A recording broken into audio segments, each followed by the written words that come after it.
perception.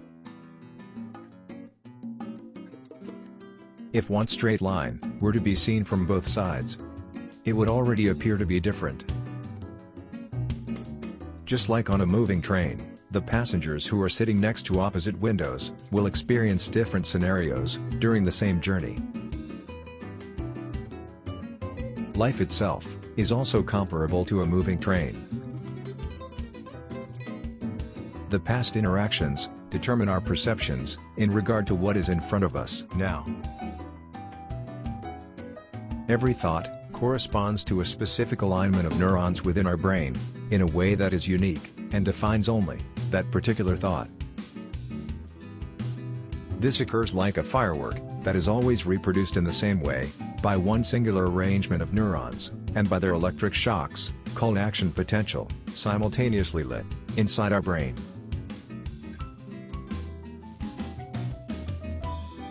One day, we will be able to decode the mechanism that triggers the various neuronal arrangements taking place inside our brain, and we will also be able to artificially duplicate them with their particular set of sparks. For example, when we are hungry, if we were to observe the behavior of the neurons, we would see how these little soldiers position within our brain, in the same manner, each time we feel the need to eat.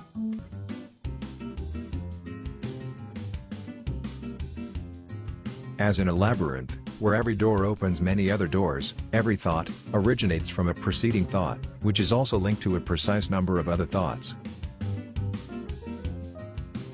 For example, from the thought of a fish, we could think of a sea view, or a seafood dinner, or even a movie with sharks, but the following thought would always be associated with it. Although, the thoughts we have, during our life, are not all directly linked, all thoughts are connected indirectly, by a far-reaching network.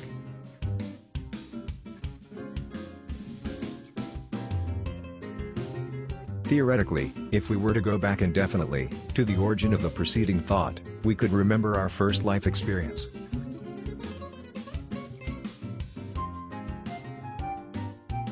Once we are confronted with similar situations, we recall the memory of that particular neuron alignment that produces chemicals, gives orders to the muscles, and determines our actions, without any thinking process. In its function, our mind is always influenced by the preceding thought, and from that particular chemical balance that has produced it. Such balance leads our perception, and influences our mind in the next thinking process.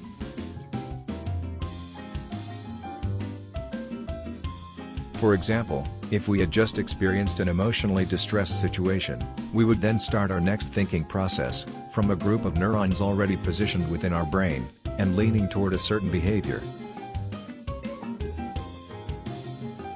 The neurons, pre-positioned from past thoughts, elaborate the ongoing events, while they are already in a certain chemical balance, or a certain mood, that will contribute to one given perception, for the current experience.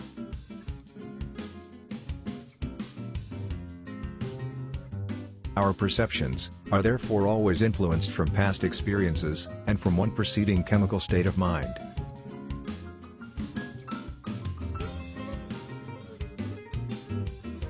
All big surprises create a shock, because of the immediate incapability of the neurons to organize and position. In case of a shock, we often notice the consequent dropped jaw, from the incapability of the neurons to align in any order, therefore resulting in the total relaxation of the facial muscles.